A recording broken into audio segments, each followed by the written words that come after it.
زنک قیله هاشمیه رفته ولی هرگز ولی زنک قیله هاشمیه رفته ولی هرجل ولی خطبه میخونه و قوقا میکنه حالهن علی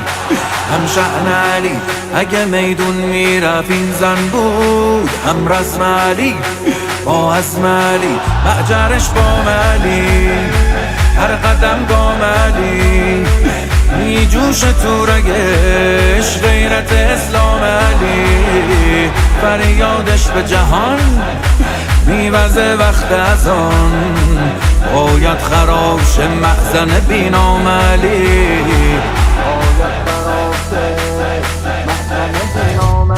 علمدار زینب یاور و یار زینب اول فضل ده وقت پیکار زینب 40 منزل شد خط نگهدار زینب به نازم بر شاه دخت کرار زینب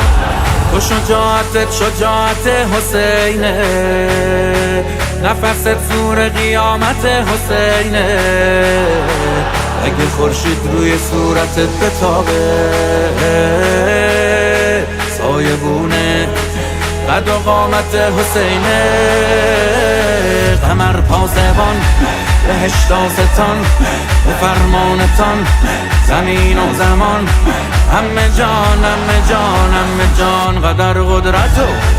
ابر قهرمان توی سروره زنان جهان